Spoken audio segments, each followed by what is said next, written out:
মধ্যপ্রাচ্যে চলমান যুদ্ধ পরিস্থিতির মধ্যেই বাহরাইনে অবস্থানরত এবং বর্তমানে ছুটিতে বাংলাদেশে থাকা প্রবাসী বাংলাদেশিদের জন্য বেশ কিছু ইতিবাচক সিদ্ধান্ত নিয়েছে বাহরাইন সরকার। নিচে প্রধান আপডেটগুলো তুলে ধরা হলো। বাহরাইনের বাইরে থেকে ভিসা নবায়নের সুযোগ। সবচেয়ে বড় সুখবর হলো, বর্তমানে যারা ছুটিতে বাংলাদেশে আছেন এবং যাদের ভিসার মেয়াদ শেষ হতে চলেছে, তারা বাহরাইনে না গিয়েই ভিসা নবায়ন করতে পারবেন।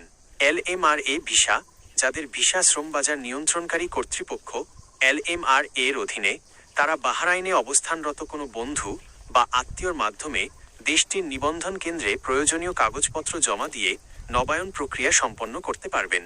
কোম্পানি বা CR ভিসা, যাদের ভিসা সরাসরি কোম্পানির আন্ডারে, তাদের সংশ্লিষ্ট কফিল, স্পন্সর বা কোম্পানির মাধ্যমে অনলাইনে আবেদনের পরামর্শ দেওয়া হয়েছে। 2. জরিমানা, মওকুফ ও বিশেষ ব্যবস্থা। মধ্যপ্রাচ্যের বর্তমান অস্থিতিশীল পরিস্থিতির কারণে যারা সঠিক সময়ে বাহরাইনে ফিরতে পারেননি বা যাদের ভিজিট ভিসার মেয়াদ 28 ফেব্রুয়ারি 2026-এর পর শেষ হয়েছে, তাদের ওপর কোনো ওভারস্টে জরিমানা, ফাইন আরোপ করা হবে না। বিমান চলাচল স্বাভাবিক হওয়ার পর থেকে 1 মাস পর্যন্ত এই সুযোগ কার্যকর থাকবে।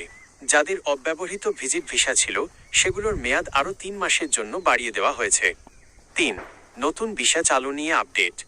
বাহরাইনে দীর্ঘ 7 বছর ধরে নতুন কর্মী ভিসা বন্ধ থাকলেও সাম্প্রতিক দ্বিপাক্ষিক বৈঠকে বাহরাইন সরকার আশ্বস্ত করেছে যে তারা পর্যায়ক্রমে দক্ষ ও আধা দক্ষ কর্মীদের জন্য ভিসা সুবিধা পুনরায় চালু করার কাজ করছে। বিশেষ করে ফ্যামিলি ভিসা পুনরায় চালুর ব্যাপারেও আলোচনা ইতিবাচক দিকে এগোচ্ছে। জরুরি পরামর্শ, যে কোনো টেকনিক্যাল সমস্যা বা ভিসা সংক্রান্ত জটিলতায় মানামায় অবস্থিত বাংলাদেশ দূতাবাসের ইমার্জেন্সি হটলাইন নম্বরে 97333375155 যোগাযোগ করতে পারেন। আপনি কি আপনার নির্দিষ্ট কোনো ভিসার স্ট্যাটাস চেক করার পদ্ধতি বা প্রয়োজনীয় কাগজপত্র সম্পর্কে বিস্তারিত জানতে চান?